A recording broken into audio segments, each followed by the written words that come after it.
Blessings in the Dhamma to all dear friends. Today I would like to share a teaching that touches the very heart of the Buddha's path.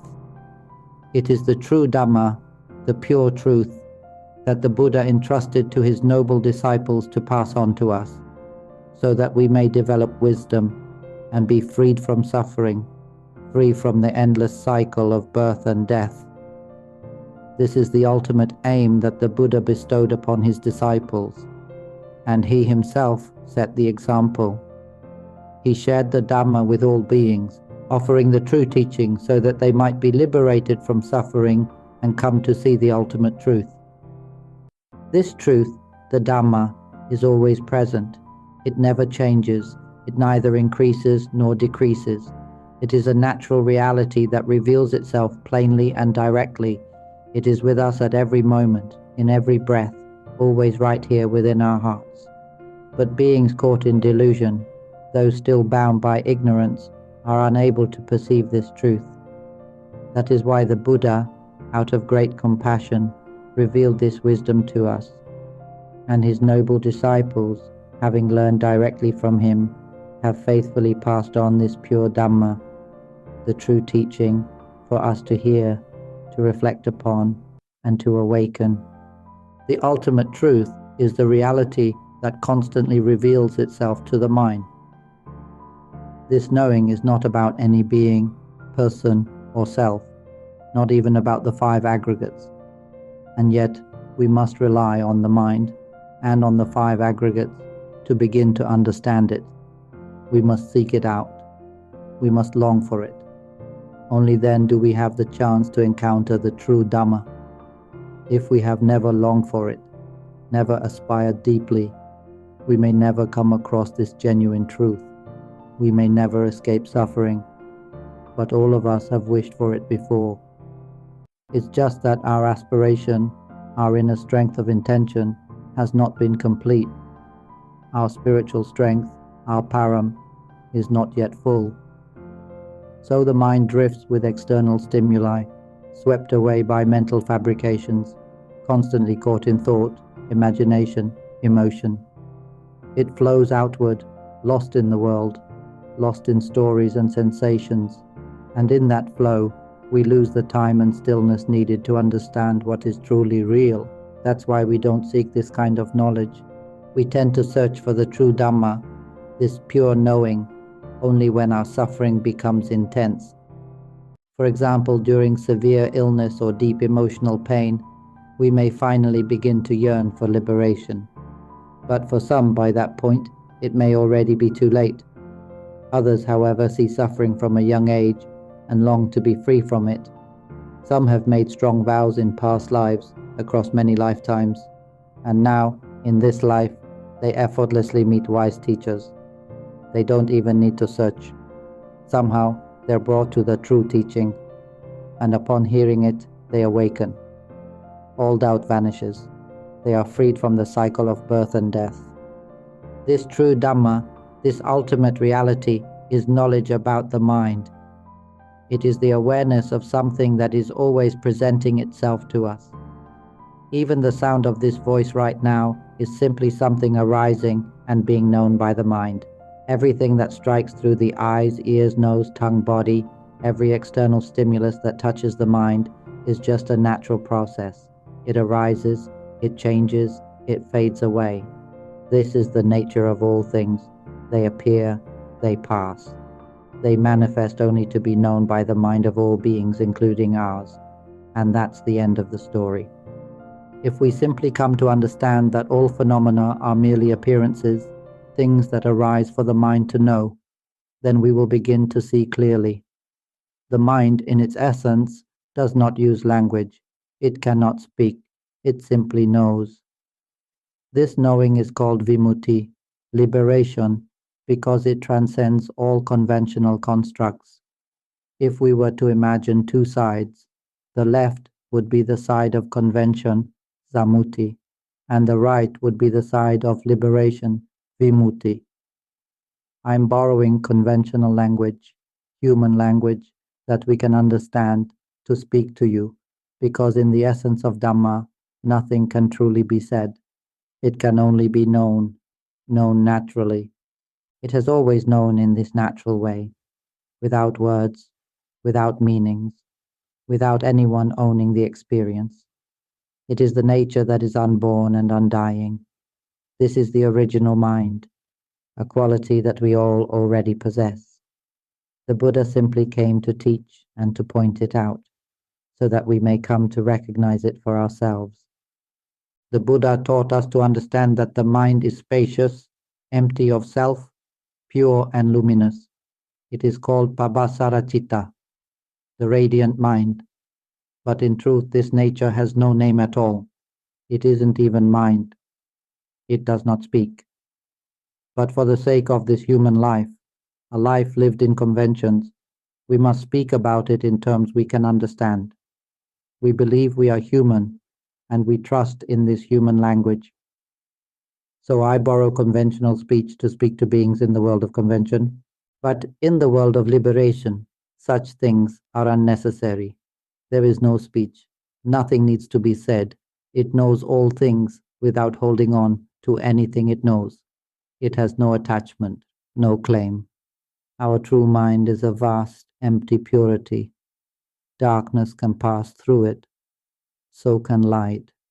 Everything can appear and move through this space. The mind is like emptiness itself. Everything flows through this emptiness.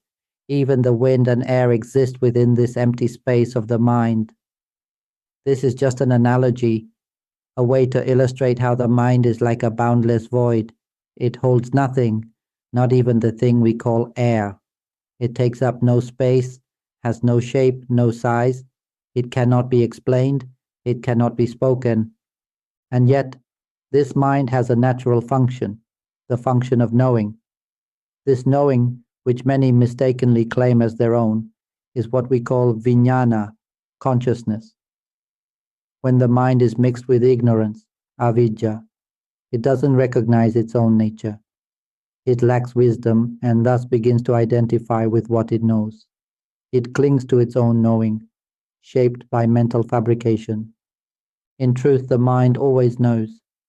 Right now, we are simply aware of this voice.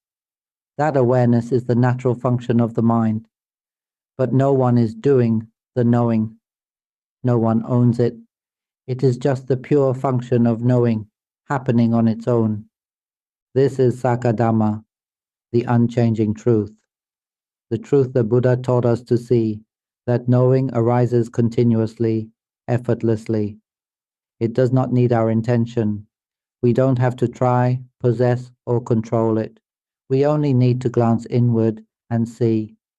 Right now, the mind is aware of this sound. That's it. It ends there.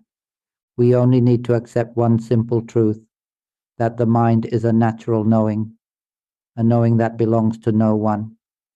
It is a nature that has always been this way, whether it is accompanied by a physical body or not.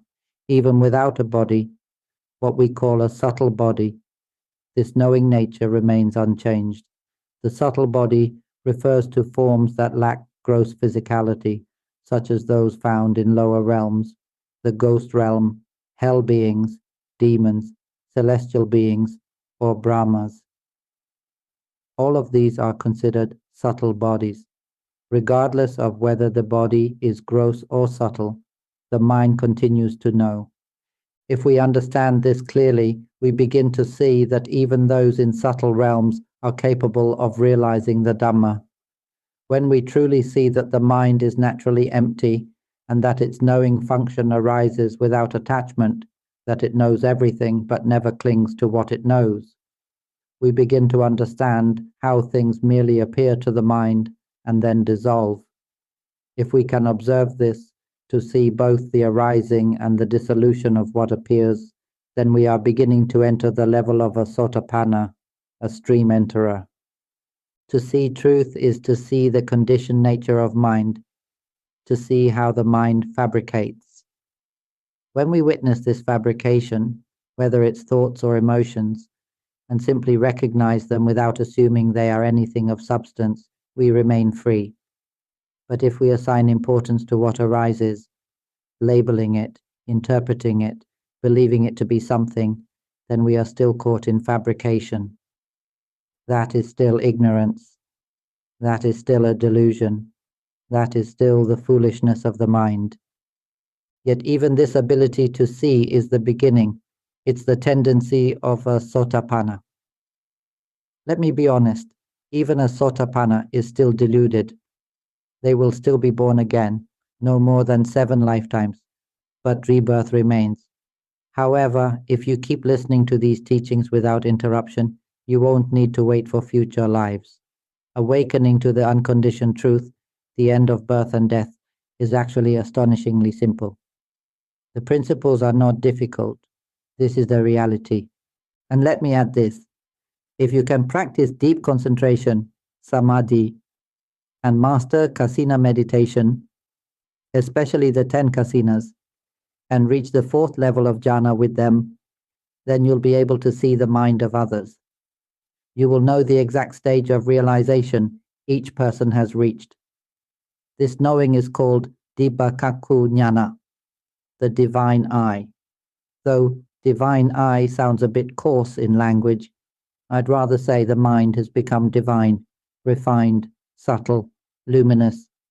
This divine mind can perceive the minds of others, who has reached which noble stage, who still dwells in darkness, who is destined for lower realms or rebirth as an animal.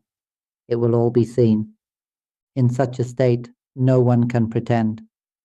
No white robes, no yellow robes, no silent meditation posture can deceive. The truth of the mind reveals itself exactly as it is.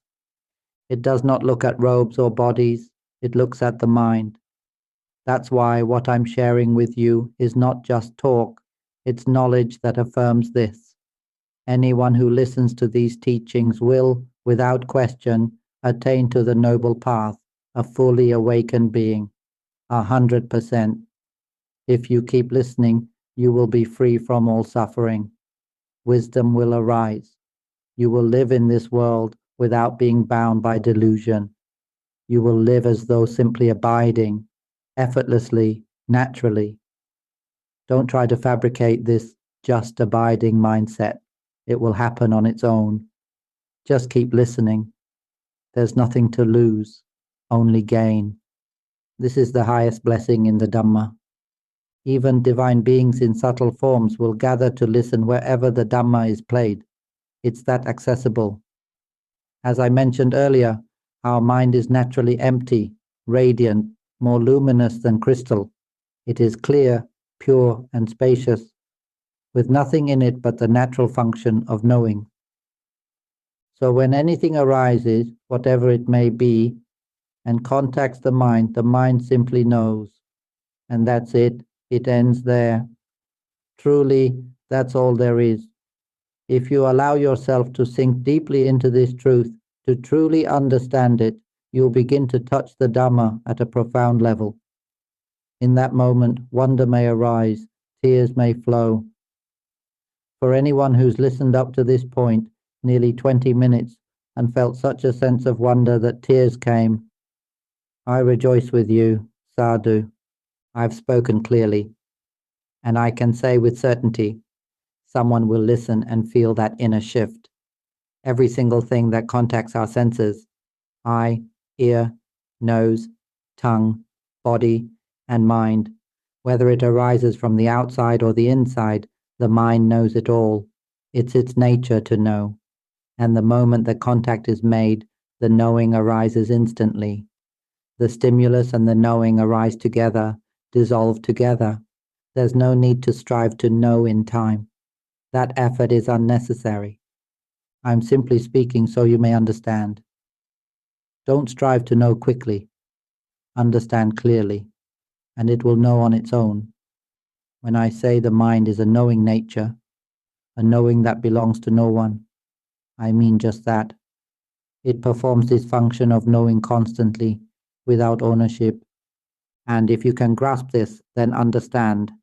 Every single being, whether in a coarse body or a subtle one, even within the smallest creature, every stream of consciousness can awaken to the Dhamma, 100%. Just one condition: understand the language. If the words are difficult, then understand through the heart, because the mind already knows the truth. When we say knows the truth, we don't mean it in the way human language defines truth.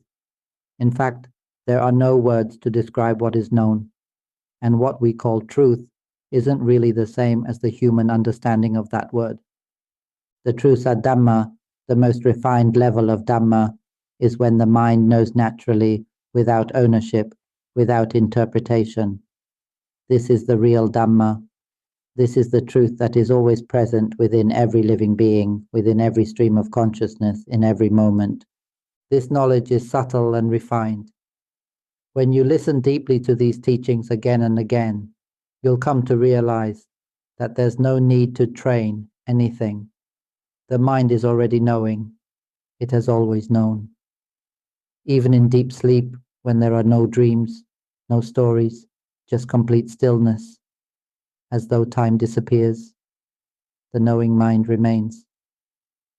When the body begins to stir from deep sleep, dreams begin to arise. Let me speak from the perspective of one who dreams. The mental fabrications, citta sankhara, which are natural functions of the mind, begin to operate. Where there is mind, there will be mental formations. These include thoughts, memories, emotions.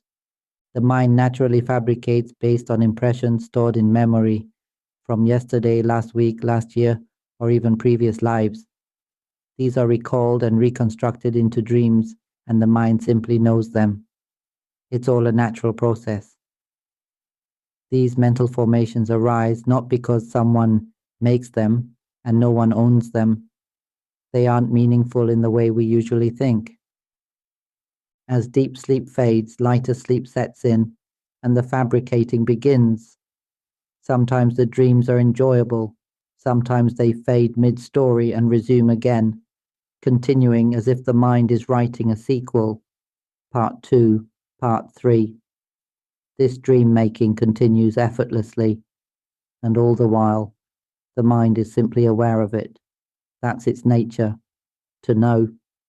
Do you understand? Every time mental activity arises, the mind is already knowing it, simultaneously as it appears. These formations arise and cease rapidly. You don't need to worry about tracking them. I'm only explaining the process. Don't fixate on it. When the mind fabricates based on past impressions, it's just its nature doing what it does. There's no right or wrong, no real entity involved. When a dream appears and unfolds, the mind knows it. That's all. It knows whatever arises, and then it's done. That's it. If you can truly absorb this, there may be a moment of awe, a tear may fall. You'll see the profound wonder of the Buddha's teaching. Everything that appears is merely something presenting itself to be known, moment by moment. Nothing belongs to anyone. There's no story behind it. No need to struggle to find answers. No need to build up mindfulness. No need to train anything at all. Just be quietly aware. Just notice. Now the mind is knowing. Just this one moment, gently, naturally, with no strain. Simply realize the mind is knowing right now. That's enough. But, and this is vital, do not assume that there's truly a you who is being mindful or knowing. That's not it. Don't make the mistake of believing there is an entity who is doing the knowing. Remember what the Buddha taught. The 5 aggregates are not self, not me, not mine. This means there is no self. Nothing is us. Even this very mind is not who we are. Nothing is us. If you can grasp this, you'll begin to understand the heart of the Buddha's Dhamma. You'll understand the essence. All doubt will fall away. All of the Dhamma, all 84,000 teachings of the Buddha converge right here. If you truly see this, you see everything. In truth, it doesn't take more than a minute for someone with wisdom to understand. It ends right here. Our mind is not ours. Even the word mind is just a term we borrow so we can talk about it in this language. Without a word like mind, I wouldn't know what language to use to explain that there is no us in what we call the mind. The mind is an empty, luminous nature, spacious, without boundary, without dimension. It's not big, not small, not dark, not light. It simply has the function of knowing, always. It is always present. But don't go searching for the present. This presence isn't something defined by language. It doesn't need the word present to be present. It's already knowing, always, knowing everything. For the sake of explanation, I'll call everything that arises simply something, whether it's a thought, an emotion, or anything that comes through the eyes, ears, nose, tongue, body, or mind. Let's just call it all something. Even when you're dreaming, the mind is already knowing the dream. There's no need to try to be mindful, to awaken, or to catch the mind. It's already knowing moment to moment. What we need is to understand this, to accept it. The purpose of Dhamma practice is not to escape truth, but to accept it, to surrender to it. Don't miss the point. Don't turn truth into another concept. I'll say it again. Truth has no form, no identity. Truth is simply the fact that the mind is knowing always, and that there is no one who knows. This is Sadhamma, the true Dhamma. This is Vimutti, liberation. This is Lokuttara Dhamma, the supramundane truth. It is not part of the conventional world. It is special. It cannot be taught easily by just any teacher. That's why I must speak about it now, because the teachings on impermanence, suffering, and non-self, anicca, dukkha, anatta, while valid, are still framed within conventional terms. These are what we call conceptual Dhamma, or Sankhata Dhamma, conditioned teachings. They are everywhere in books, everywhere in the world. All teachers teach this, to see impermanence, suffering, non-self. But what I'm speaking of now is Lokuttara Dhamma, the supramundane Dhamma, a Dhamma that is hard to access, a teaching meant to bring direct realization of the nature that is already within you, a Dhamma that doesn't require any practice at all, and this must be clearly understood. If you start practicing with a sense of self, you've already created identity. You've already built someone who is practicing. This teaching is not ordinary. It is rare. It is not easy to find. Some who hear it may try to compare it with their own knowledge and end up judging it. Such people are warned. This is dangerous. The consequence is grave. So listen carefully. I am not teaching anyone in particular. I'm not addressing a person. I'm speaking so that your mind, your consciousness, can hear and understand. As I said in the beginning, every stream of consciousness in this world system, if it hears this Dhamma, will have the potential to awaken. This Dhamma is spoken not to the person, but to the mind itself. And all of you already have a mind. This is Saka Dhamma, the ultimate truth, a truth that cannot be captured by words.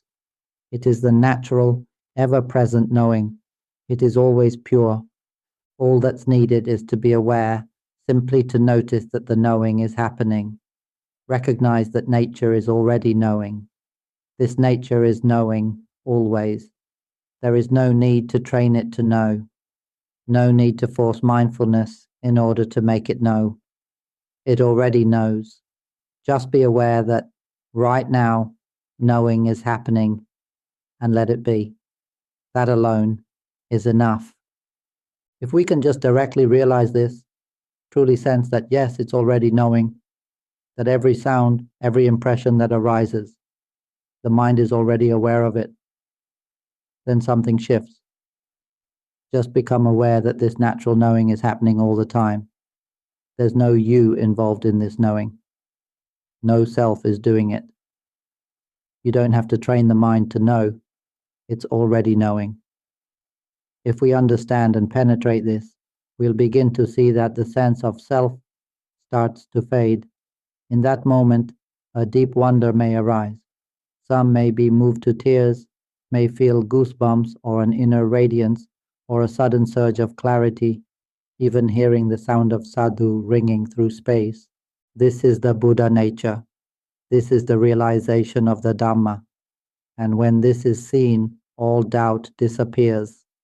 Life from that point on becomes a seamless movement of awareness, like Sakaya Mata, just experiencing. You're practicing at every moment without trying to practice. Eating becomes Dhamma because the knowing is already happening. Bathing becomes Dhamma because the knowing is always present. I've made this clear. Knowing is already ongoing. The natural mind is already aware. Don't interfere. Don't insert yourself into this nature. The moment we bring in the self, that sense of I know or I practice, we're obstructing the truth. We're still dwelling in ignorance.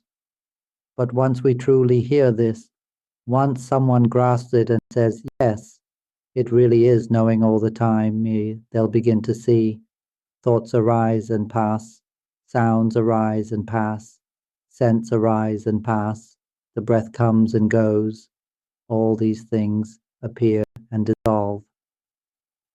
But if we cling to the idea that something appears and then something disappears, we are still playing with conceptual fabrication, still assigning meaning, still trapped in interpretation. But the mind, the pure mind, is empty, luminous, and pristine. It is Pabhasara Chitta, the radiant mind. This nature was never born, never dies. Anything that arises and ceases is mental fabrication, sankhara. It is a delusion. It is avidya, ignorance. Remember this well. The true Dhamma, once realized, becomes inexpressible. There's nothing left to say, no one left to explain. No need to explain it to anyone, because it's not a knowledge that's about doing anything. Once all doing ceases, this nature shines forth on its own, empty, pure, and always present. I've said before, just know. Don't continue fabricating. Why? Because I want you to realize that it's already knowing. That's all. Just feel into that. Be aware. Right now, the mind is knowing. Whether it's sound, smell, taste, touch, thought, emotion, it doesn't matter. Don't ask which comes first or which follows. There is no before or after. And truly, there's nothing specific to be known.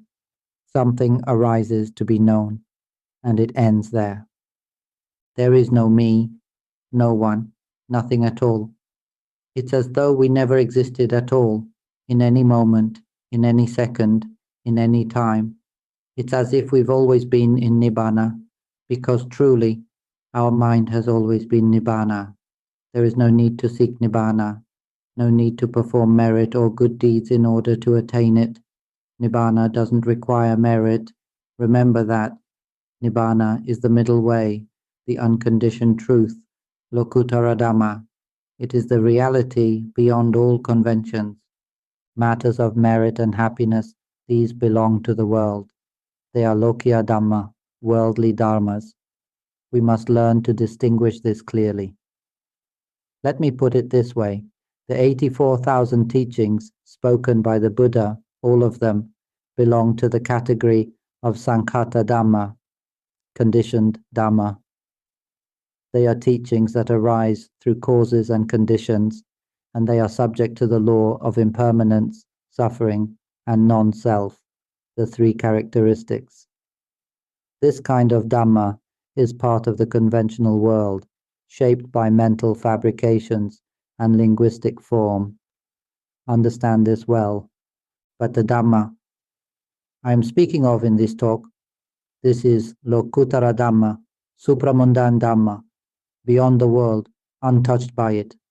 This Dhamma has no language, needs no language, and don't assume, even now, that we are speaking using language.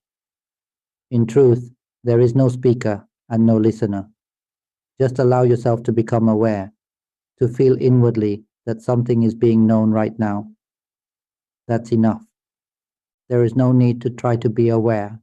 It's already knowing. Just glance inward and see that it is already aware. Done. Nothing more is needed.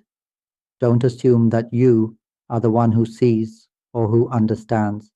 There is no you who sees or understands. Really take this in. We only need to notice that we are knowing, one moment at a time, anytime. When we do this, we can touch the vast emptiness. The mind returns easily to emptiness, and the stages of enlightenment, from stream entry, sotapanna, to full awakening, arahant, can arise here and now, in this very moment, when we recognize that we are knowing, when we feel that knowing is happening. Just notice for one brief moment that knowing is present, and realize that it is not you who is knowing. The mind is already knowing on its own, always. Simply become aware that it is knowing. There is no self, nothing remains. Emptiness. There is no one who knows, nothing to be said, nothing more to do. Just understand, gently, deeply. When all self is gone and only this knowing remains, the mind is still and clear. It's always been knowing. It never needed you. So where have you gone? There's nothing left to do. Truly, there is nothing to do. Just understand, with the mind itself. When the mind sees this clearly, it can burst open. Tears may flow. It may feel as though the self has died, as if something ancient, this endless cycle of birth and death, has come to an end. That samsara, which has rolled on for so long, has finally vanished. There is no more you to be born again. There is nothing left, only stillness. Only the empty luminous truth remains. If we can simply understand in this way and stay with it until the mind truly accepts, just keep listening, keep gently penetrating this truth, and something extraordinary will unfold. This knowledge is deeply wondrous. It opens up a vast domain of insight. This Dhamma is Lokuttara Dhamma, the supramundane truth, a reality that transcends all conventions. It is a special teaching meant for special minds, and you, all of you, are those special minds. To be born in this era is incredibly fortunate. It's the most auspicious time.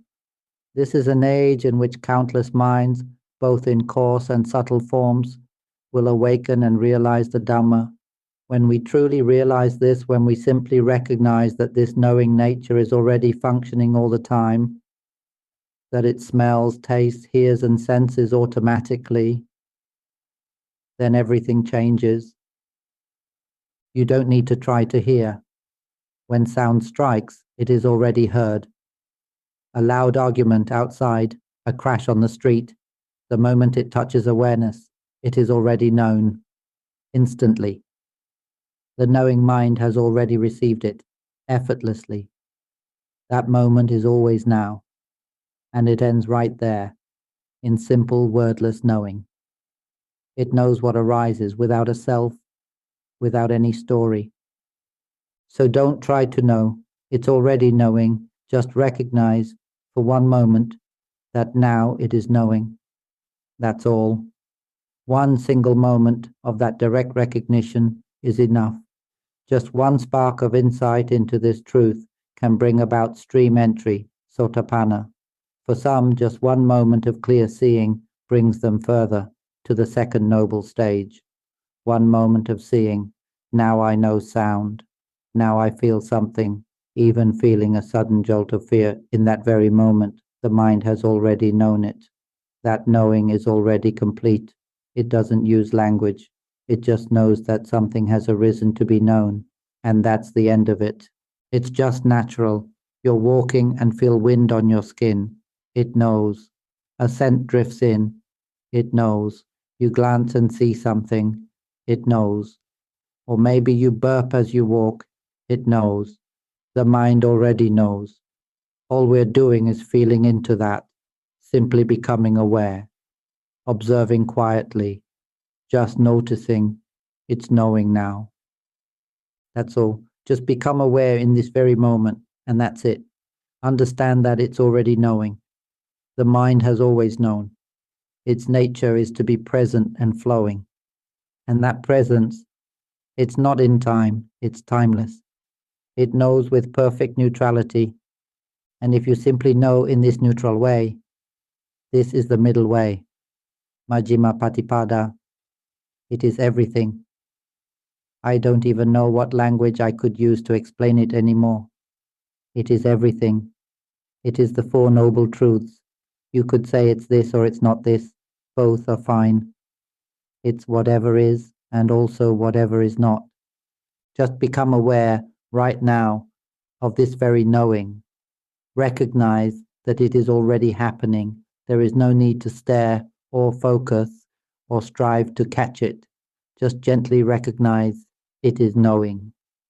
Sometimes right after this recognition, a thought arises, I didn't catch it.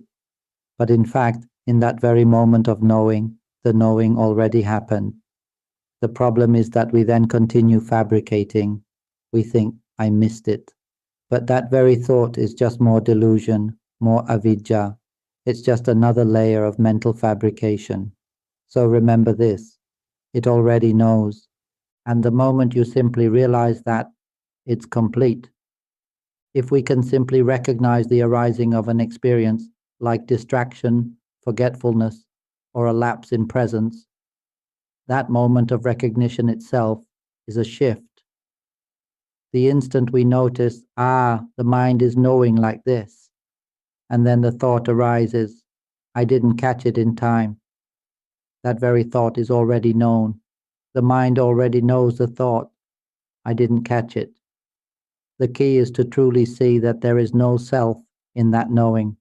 It is just the mind knowing something, floating, spacious, wordless.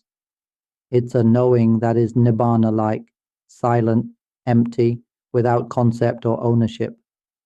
When all concepts and emotional reactions fall away, what remains is this pure knowing. This is the arising of wisdom, panya. If we simply feel into the moment, right now, it's knowing, we realize that it has always been knowing. You don't need to do anything. Just be aware now and realize that the mind is already doing its natural work. That's all. If this becomes clear, even at the first or second level, the mind may burst open, tears may flow. There is a spaciousness, a complete release. And with that, the path of practice in Buddhism is complete. The mind becomes radiant like a morning star. Let me use the language of practice, even though this isn't something to practice. In fact, do not practice. Understand this well. This is Lokuttara Dhamma, a Dhamma beyond form. It is a special path of realization, not involving body or form, neither coarse nor subtle.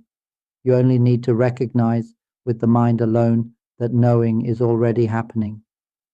Just be aware that the mind is always knowing something, and that's it.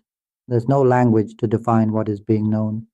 It's a knowing of spaciousness, a light, floating knowing, a just knowing. This is exactly what the Buddha taught to the Brahmin Bahiya. Don't concern yourself with form, be with the present, just know. When you see, hear, smell, taste, touch, or think, just know.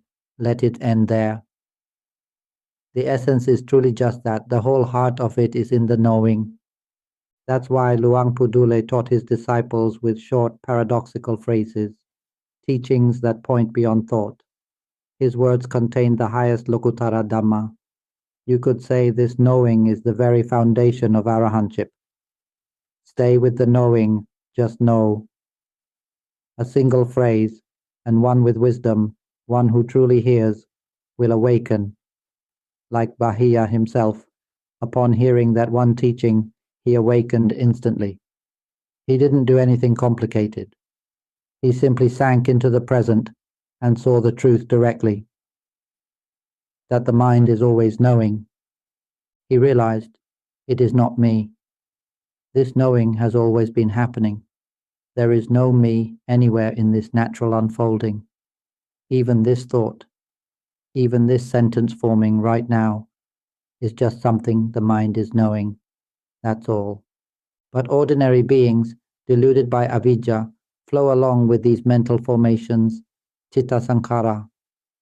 They get swept away by thought and emotion. But remember, citta sankhara is simply an expression of the mind. It arises as a natural function, always paired with the mind. Wherever there is mind, there will be mental formations. That's the nature of it. But the mind itself, it remains free, radiant, and untouched, always knowing. It's like the vast emptiness of outer space, completely open, completely silent. Within that emptiness, even air arises. Air exists within space, and when it moves, it becomes wind. Both air and wind arise within the empty vastness. Darkness and light also arise in the same way. They are guests of space. Darkness transforms into light. Light transforms into darkness, flowing back and forth.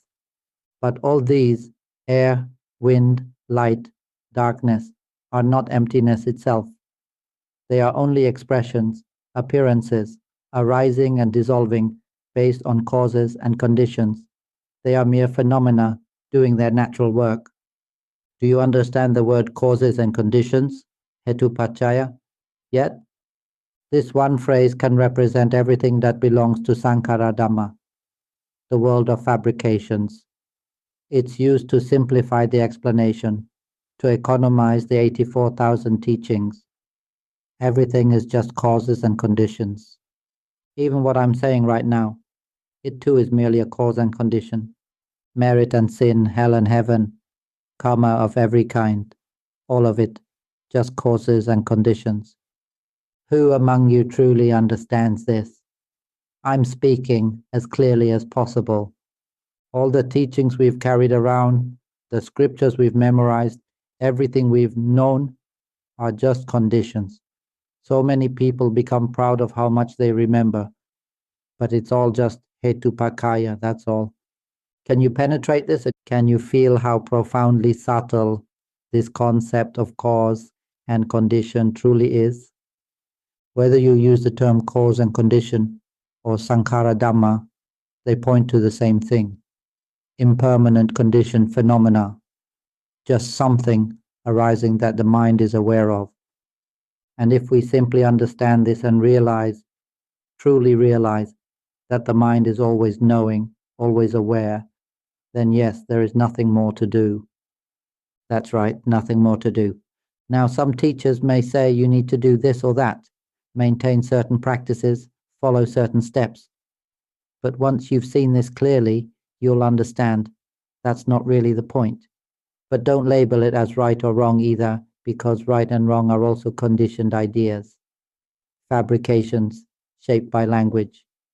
Let me speak about avijja, ignorance.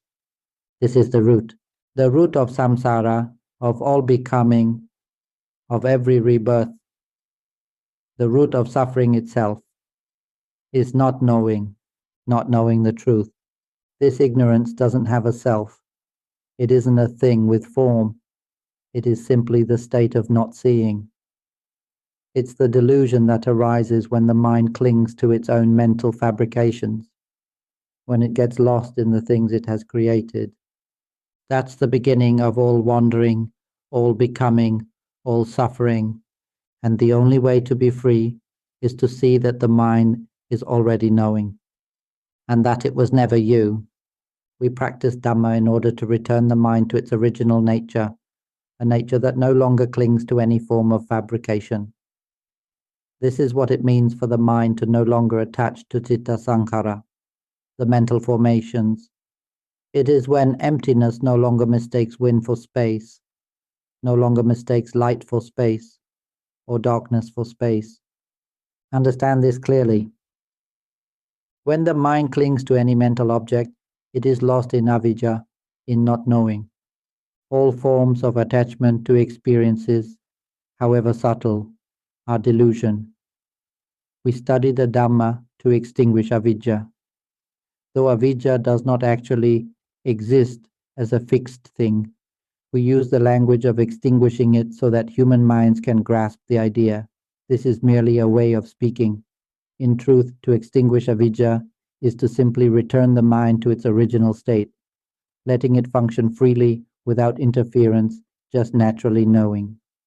The citta sankhara, the mental fabrications, will continue doing their thing, arising and passing as always. It's like the boundless emptiness of the universe. Within it, light and darkness function as they do, constantly flowing. Planets revolve, stars shift and fade, all within space. Energy waves, gravity, electricity, and magnetic fields all move through space. But none of these are empty space. They arise within it, but they are not it. Once we realize this, deeply and clearly, all doubt dissolves. Listen to this many times. I am speaking with great clarity. The mind in its essence is pure emptiness, and its natural function is to know. This knowing is just a function. It is not the essence of the mind itself. The mind is emptiness, and the knowing arises within that emptiness. This knowing, it's light, formless, and without language. At the same time, mental fabrication continues. Memory, recognition, thought, emotion, reactions of pleasure, pain, satisfaction, dissatisfaction, neutrality.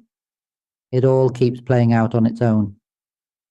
This is what we call the 5 aggregates, the pancha khandha. Please understand this well, hear it clearly. I'm saying it as directly and plainly as I can.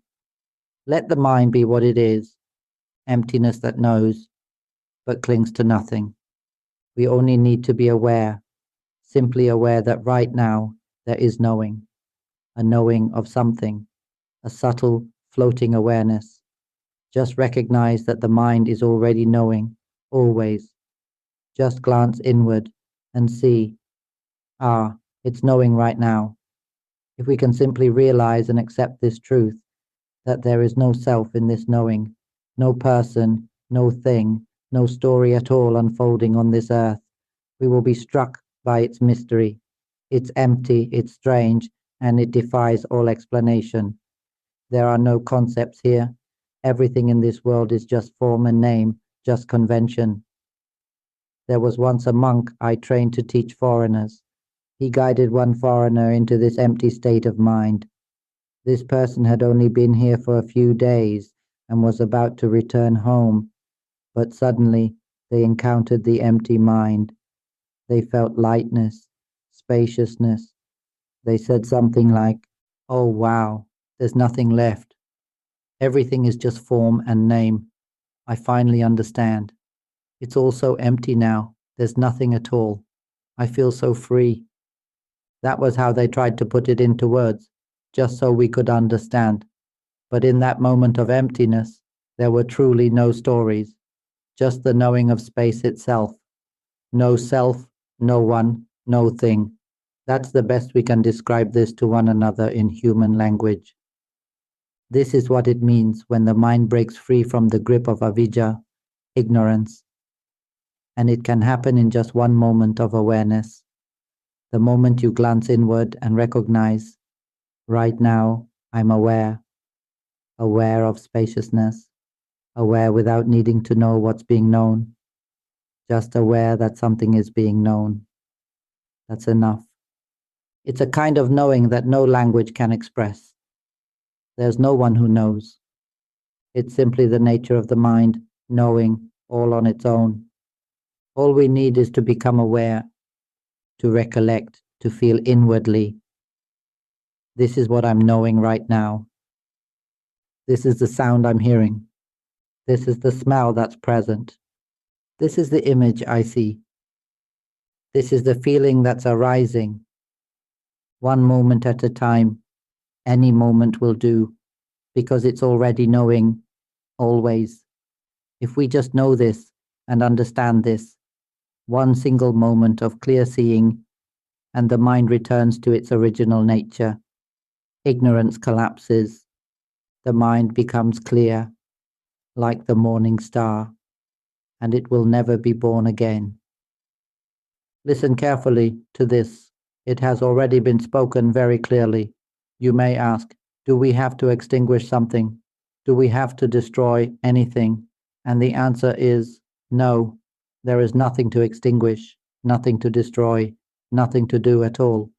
As long as we are still trying to do something for the sake of something else, that very effort is a form of clinging, a fabrication born of ignorance.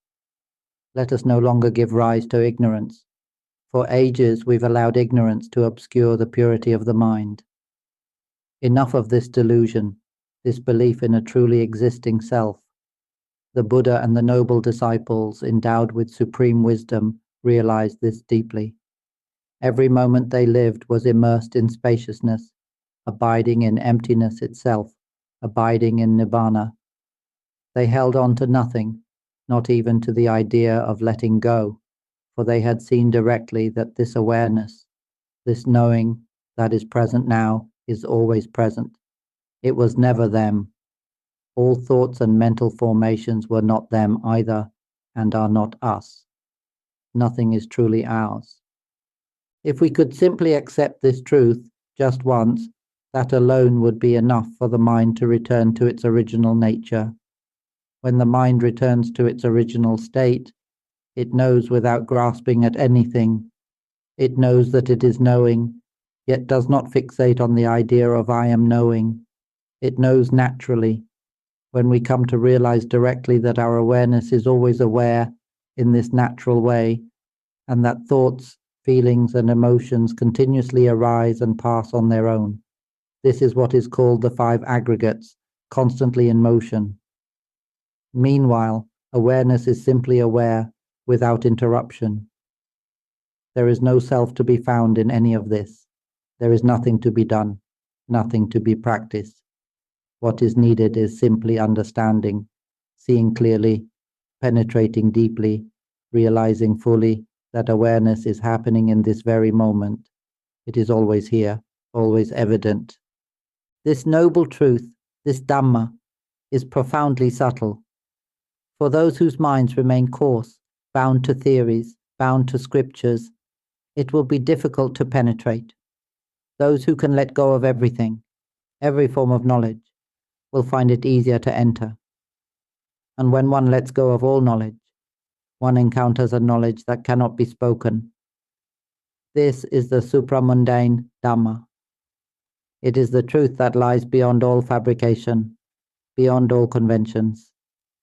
This is the most refined kind of knowing, a knowledge that has already been patiently waiting for us. The Buddha realized this in full.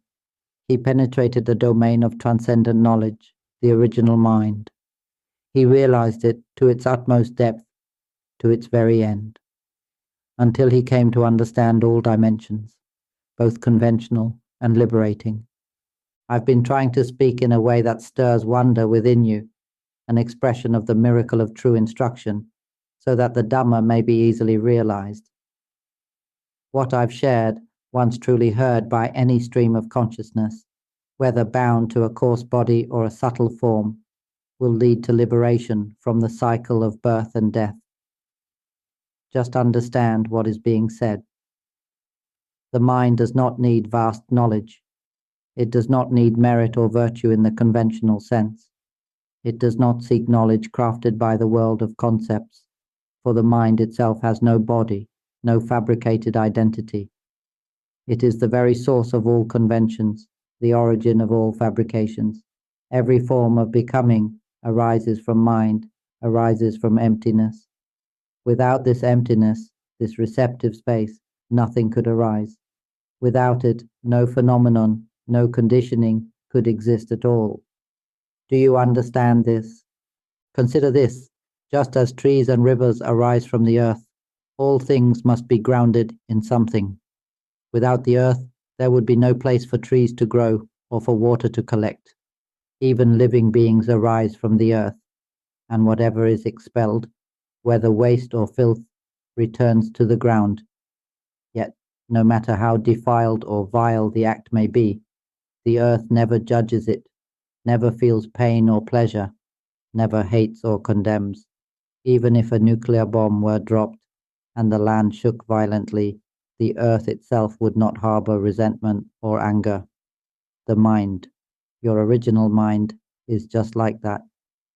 You may say this act is unwholesome, this one is meritorious, but whether it is the Buddha or the noble ones walking, eating, or living upon the earth remains untouched. It receives no merit, no blessing, no praise, no reward. So too the mind is unmoved. It is the origin of all things, neither for nor against anything. It is truly the middle way. It is the supramundane, the ultimate truth that remains, whether we understand it or not. It is always present, always revealing itself. The Buddha came to directly realize this refined truth and compassionately sought to teach us, those caught in clinging and delusion, bound to the known and the seen, caught up in the labels of good and bad, pleasure and pain, merit and sin. But in the realm of the supramundane, in the original nature of our mind, none of these things exist. There is no self, no other, no object, and there is nothing to practice. The five aggregates are just conventions, fabrications for the sake of teaching beings who are still confused. They are not real in themselves, merely spoken of, taught, so beings may live rightly. But even that right path is not truly existent. In truth, nothing at all has an independent self. All striving done out of ignorance is still just spinning in illusion. That is why I've told you to stop practicing. Do not practice in the conventional way, because such practice is in vain, a wasted effort. Just like the Buddha himself, who cultivated perfection through 4 incalculable aeons and countless world cycles, enduring hardship and sacrificing his life time and again. But when he finally realized the Dhamma, he came to see the ultimate truth, that all of that effort had been in vain. It was born of ignorance, from a vow he had once made to liberate as many beings as possible from the cycle of birth and death. It was a burden he chose to carry. Though exhausting, he did it out of supreme compassion. If he had not done so, there would have been no one to awaken others. This is what we call the great compassion. This is what it means to be the fully enlightened Buddha, the supreme teacher of gods and humans, one whom every conscious being in all realms of existence must revere with the deepest gratitude, with highest veneration. To realize this kind of knowledge is to be moved to tears, to feel the ground of the heart tremble. One will curse oneself without hesitation, with full conviction. I am the lowest of the low, a hell being dwelling in the deepest pit. To be able to admit this from the heart comes only when one sees the Dhamma directly, when one touches the wordless truth and perceives the boundless virtue of the teaching, of the Buddha, and of the Arahants, the true Sangha. That is why I've told you. The Buddha, the Dhamma, and the Sangha do not exist somewhere outside. They exist right here, within your own mind. This very mind is the Buddha, the Dhamma, the Sangha. It is the noble truth, the middle way, the supramundane nature itself. It is Nibbana. It is not something to be constructed, not something to be brought into being. It doesn't need to be practiced or searched for. It's already here. What is needed is only understanding. Let this mind truly understand. Listen deeply. Reflect deeply. When the mind realizes, the knowledge I've described will arise, and with it, all doubt will vanish. You will no longer care what the world thinks.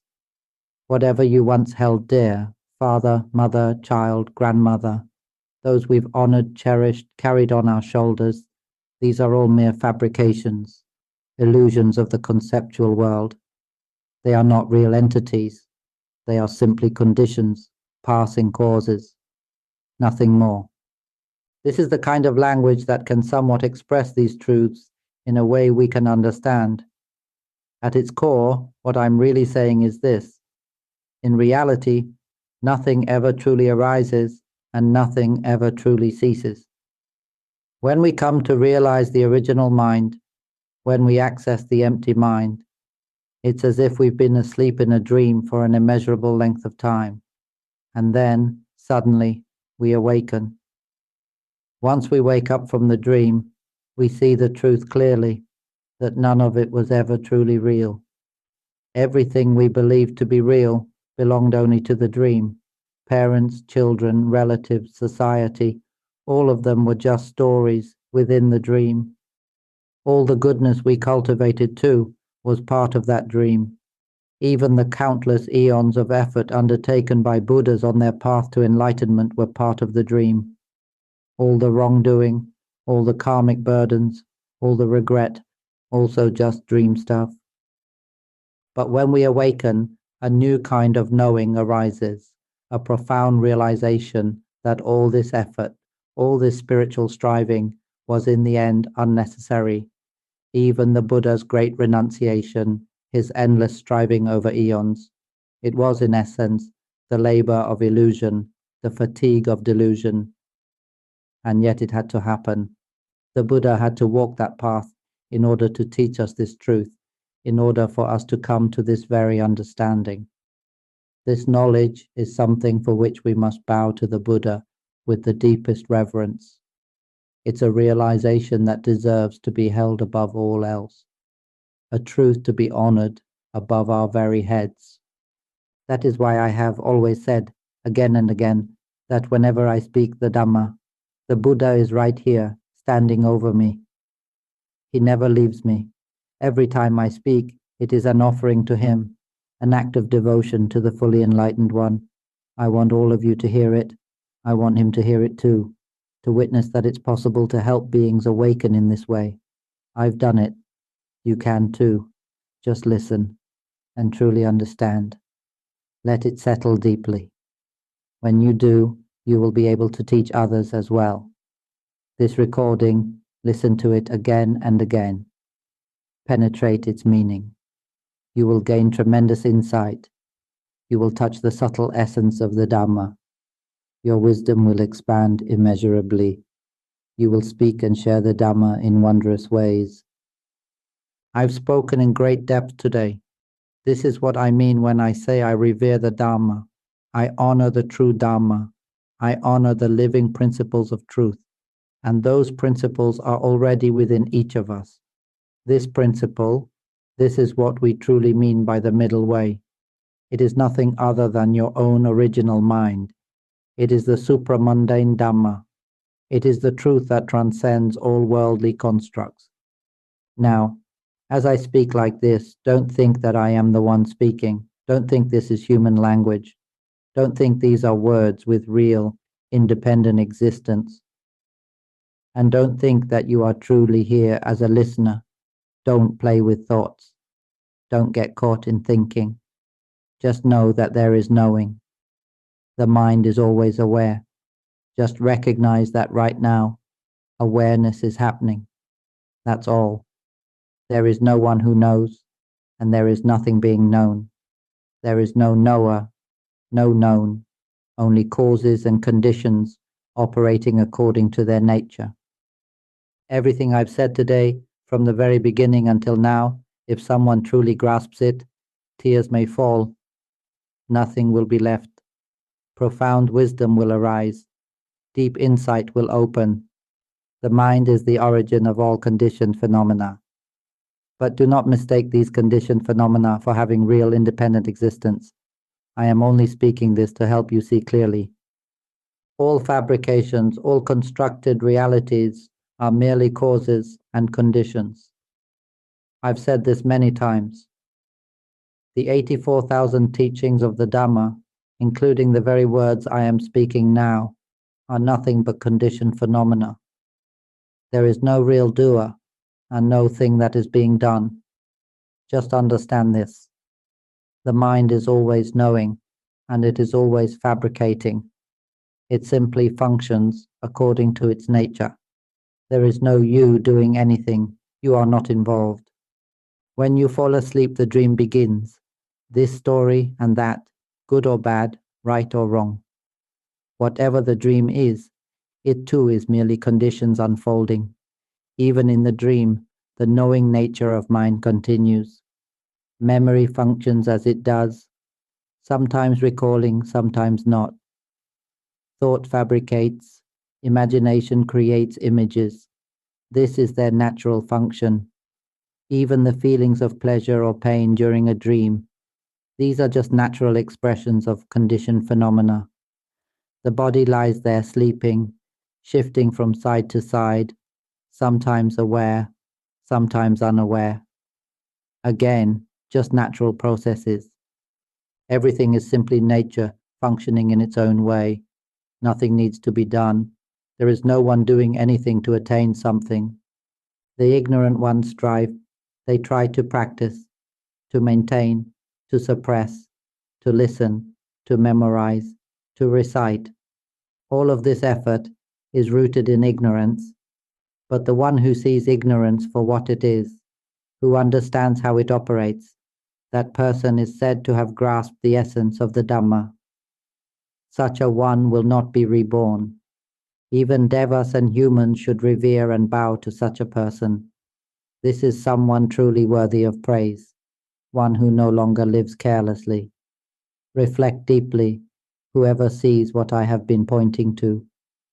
So this is ignorance. This is what it looks like.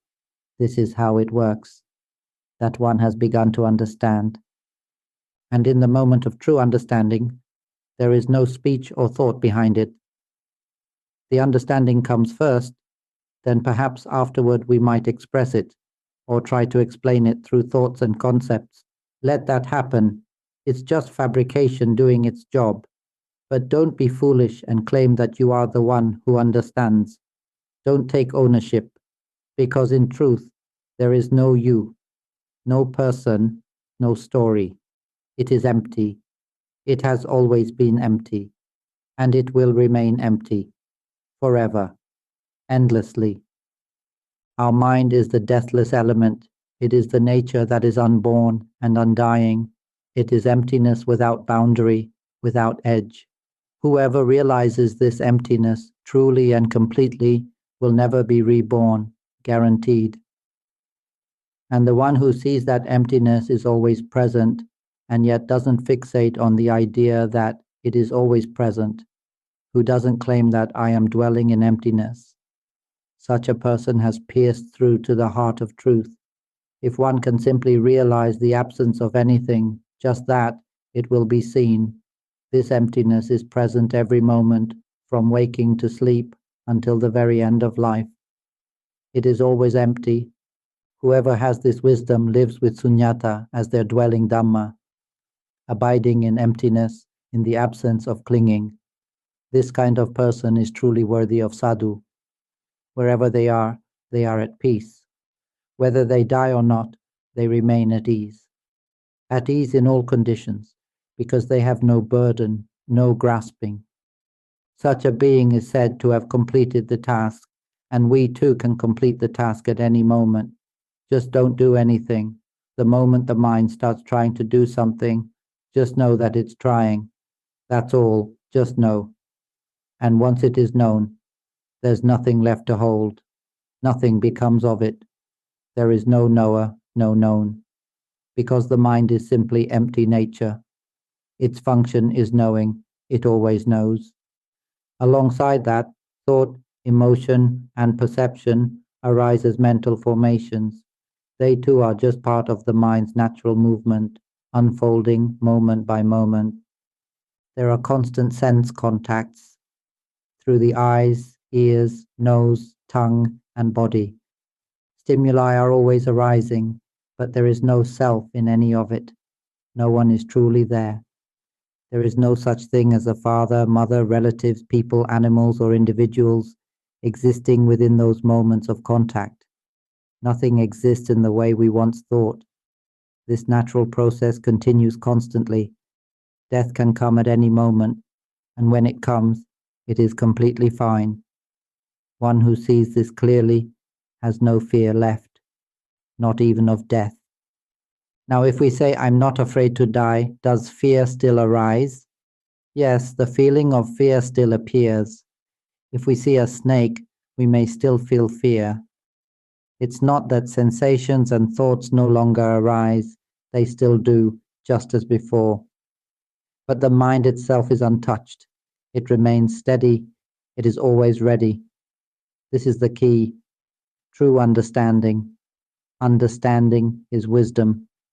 When it is deeply embedded in the core of the mind, when it is rooted there, then the mind becomes wise. And once it sees clearly, it no longer needs to do anything else, because it understands. It sees into every aspect of the mind and of mental formations. This is called knowing both the conventional and the liberated truths. It is full realization. Once this is realized, there is no more doubt in the Dhamma. All the efforts people make, practicing this way or that way, keeping precepts, sitting in meditation, all of it is based on ignorance. These things do not truly exist when one has awakened from the dream. Understand this. There is nothing whatsoever worth holding on to. Nothing can be grasped. In the realm of ultimate reality, there are no concepts, no conventional language, no form, no name, nothing that needs to be done. There is no such thing as precepts, concentration, or wisdom, no greed, hatred, or delusion. There is nothing that needs to be dealt with. It is completely empty. We live in this world merely to fulfill a function, to help beings cross over, to guide them, that's all. We support ourselves by earning a living. Each of us finds our way to live according to conditions. But don't forget, our true role is to help liberate others, to guide those who are ready, teach those who are ready to hear, lead them to discover the empty mind, lead them out of delusion. Once they see for themselves, they too will awaken to the Dhamma and be free from suffering. As we ourselves have seen and realized, we will come to understand that this life we've been born into, this very one, is our final birth. Let us live this final life with joy. Let the five aggregates perform their function fully for the last time. Using ordinary language, we might say let go, or allow the aggregates to be. But in truth, no one is doing the letting go. Just don't be foolish and suffer. Don't be foolish enough to construct any form of self whatsoever, because truly there is not a single thing in this dreamlike world that has an independent, real self. Tell me, within the realm of a dream, what can actually be real?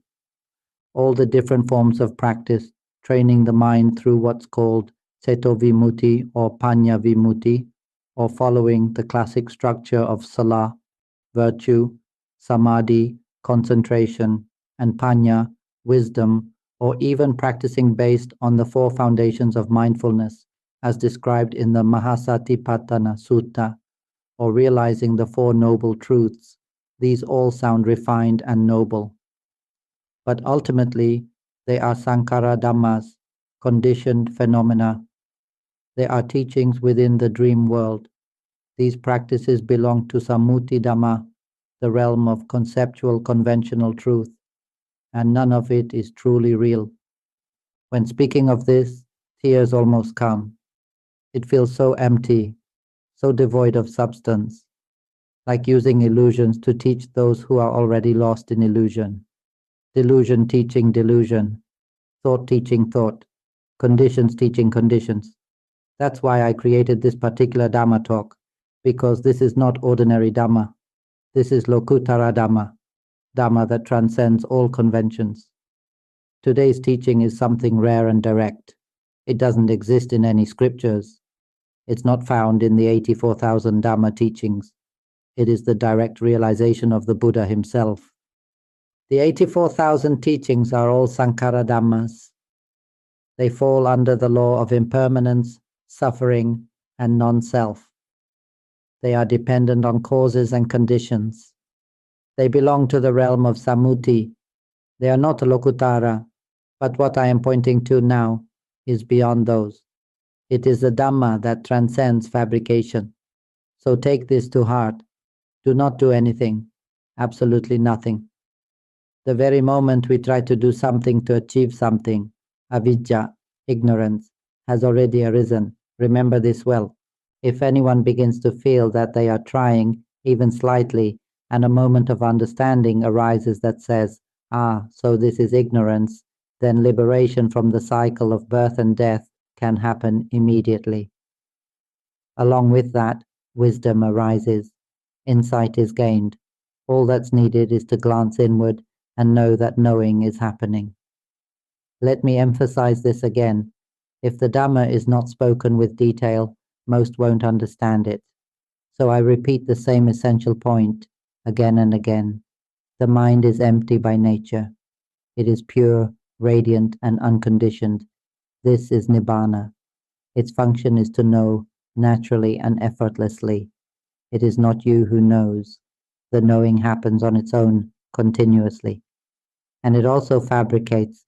This is called citta sankhara, the arising of thoughts, emotions, and images. These two happen naturally. Every time we try to do something, any effort at all, that is a form of mental fabrication. Understand this clearly. The processes of thinking, imagining, feeling, all of it is simply the natural unfolding of causes and conditions. We only need to become aware of this. Just notice. Right now there is knowing of something. That's it. There's no one who knows, just the knowing itself. There is no continuation of fabrication. Nothing more needs to be done. Just understand this one point. Know clearly that it is already knowing. It always has been. The fabrications arise and cease naturally. When you understand that knowing is already happening, that's enough.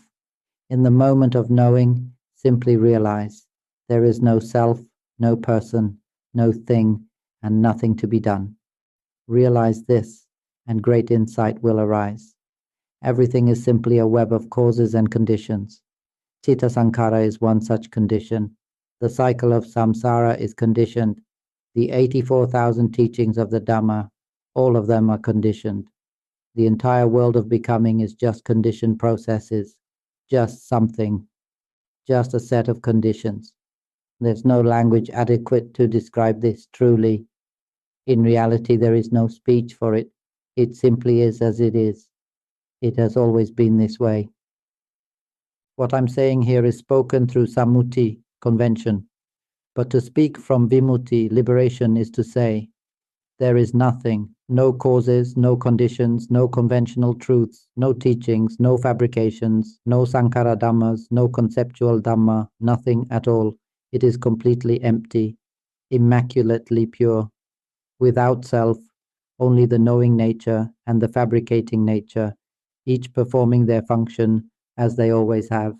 And even then, they are not anything at all. The Buddha is no longer anything at all. The same is true for all those who have realized arahantship, for those whose minds have merged with emptiness. They are nothing. This is the highest nature in the Buddha's teaching. This is the true essence of Buddhism. This is the Buddha, the one who is no longer anything, who never was anything. Whoever sees the Dhamma sees me, said the Tathagata. The word Tathagata, or Tatata, means the nature of things as they are, the state of not being anything. It cannot be spoken. There is no story, no knower, no known, no conventions, no good or evil, no merit or sin. The world is caught up in confusion, but this is the original nature. This is Nibbana. It is unborn and undying. This is the true Buddha. And when the Buddha realized this truth, he saw clearly he had never become anything. He never attained anything. He had never been anything from the beginning, and he would never be anything through countless eons. This is the deathless element.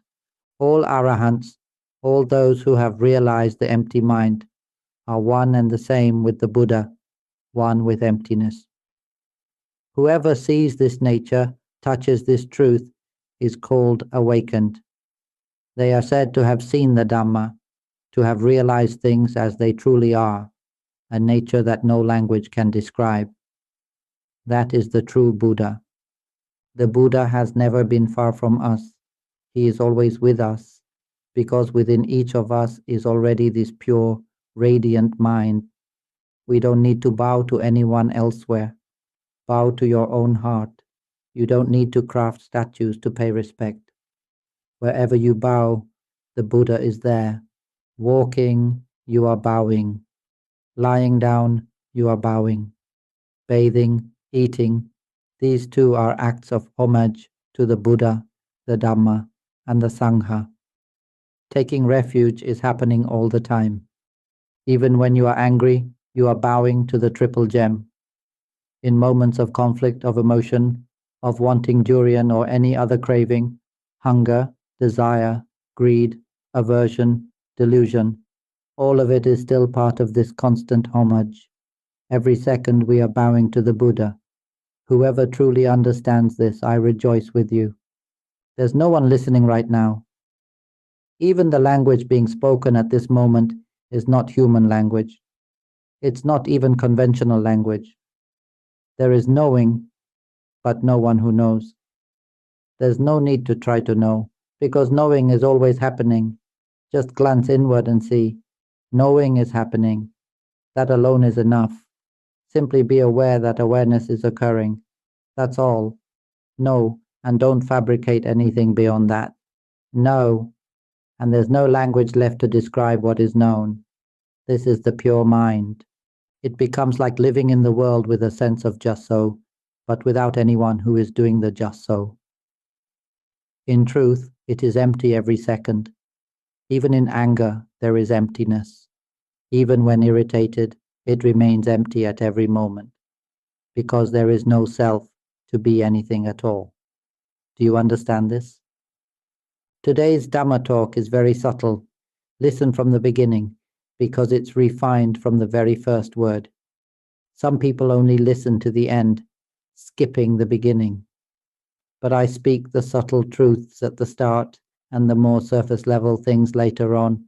You must grasp the core.